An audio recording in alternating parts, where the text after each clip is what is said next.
നമ്മുടെ പൊതിച്ചോറുണ്ടാക്കാൻ ഞാൻ പോവാണേ.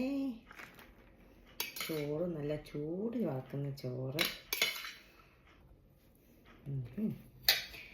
പിന്നെ മുട്ട പൊരിച്ച ഇല്ലാതെ എന്ത് പൊതിച്ചോറ്. ഒരു 2 എണ്ണം വെച്ചേക്കാം, ഇരിക്കട്ടെ. പിന്നെ നമ്മൾ പിടിച്ച സ്വന്തം മീൻ വറുത്തത്, മുരിങ്ങക്കാട് തോരൻ,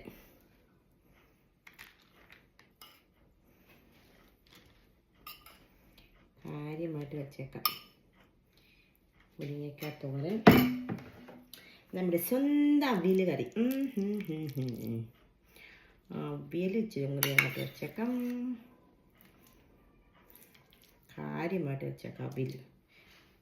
പിന്നെ നമ്മളെ ചമ്മന്തി, ആപ്പിൾ, നമ്മുടെ പറമ്പിലെ ആപ്പിൾ കൊണ്ട് നമ്മൾ ഇട്ട ചമ്മന്തി, ഇട്ടല്ല അരച്ച ചമ്മന്തി, എല്ലാം കൂടെ വെച്ചിട്ട്. പിന്നെ ഒരു അലങ്കാരത്തിന് വേണ്ടി ഞാൻ ഇട്ട അച്ചാർ, നമ്മുടെ നാരങ്ങ അച്ചാർ, അതും കൂടെ ഇട്ട് പൊതിഞ്ഞ് വയ്ക്കാം. പൊതിഞ്ഞ് ഞാൻ വെച്ചിട്ട് കുറച്ച് നേരം കഴിഞ്ഞിട്ടേ കഴിക്കുന്നുള്ളൂ കേട്ടോ, എന്നാലേ അതിനൊരു ടേസ്റ്റ് വരത്തുള്ളതാണ് പൊതിച്ചോറിൻ്റെ ഒരു രീതി. നന്നായിട്ട് വാട്ടിയ ഇലയൊക്കെയാണത്. നന്നായിട്ട് പൊതിയണം. ഇതിൻ്റെ ഈ സാധനം തന്നെ ഞാനിവിടെ എടുത്ത് വെച്ചിട്ടുണ്ട് കെട്ടാൻ വേണ്ടി. വെച്ച് കെട്ടി എങ്ങനെയാണോ എന്തോ കെട്ടുന്നത്.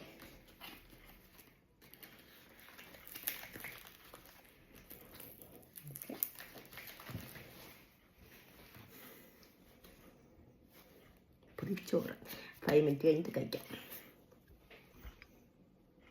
പൊതിച്ചോറ് നമുക്ക് കഴിച്ചു നോക്കാം എങ്ങനെയുണ്ടെന്ന്.